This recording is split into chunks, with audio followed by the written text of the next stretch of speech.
To Americas now, where we show you the side of America you might not know.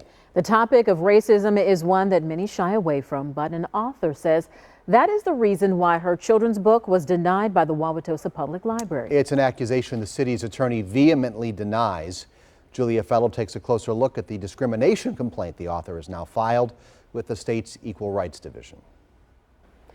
At the center of it all is this children's book called Coco's Courage Meeting the Dentist. The Black author claims she was mistreated by Wauwatosa Library staff when she presented her children's book for consideration. More than a year later, there is still no resolution. Author Sean Lewis's imagination of an inspired young Black girl named Coco came to life in her published children's book series. That's it. And to show the diversity of how children get along with other cultures and support one another. With 2 of her adult books already accepted into the Wauwatosa Library, Lewis says she was caught off guard when her children's book was denied. In an email, Lewis asked why. A staff member replied, "I would strongly recommend an editor." There was like editing issues. What were they talking about? If I spelled a word in an urban way, like for example on the Coco computer one, I had spelled the word computer as kaputa. I was told that the wording was awkward. Well, Black people word things a certain way, but it was still, understandable and clear enough for a child to understand. She took her concerns to the library director and board, and after a second review, her book was denied again. This time citing more criteria, including the book's tone. That's racist because the tone of a book is what the purpose of the book is about and who the character represents.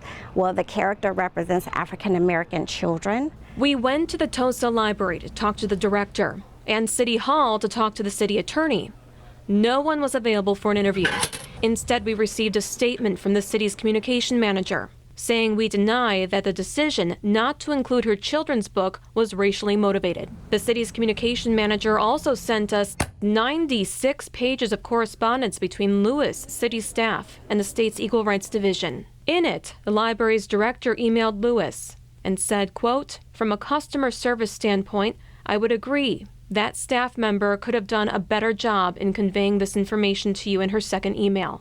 I would make any necessary adjustments regarding customer service." Lewis's discrimination complaint with the state's Equal Rights Division last year is currently under appeal. Her attorney sent this demand letter to the city last month, calling for a more diverse library board, which is predominantly white. Even if I had an Asian girl on here or a Latino girl, how are they going to feel as a book author safe regarding their decision about the book not being accepted if the whole board is one race? For now, Lewis's Coco books are available at Shorewood Library, on Amazon, Barnes & Noble, and she hopes one day the Wauwatosa Public Library. Give Coco a fair chance and let children learn the importance of other cultures.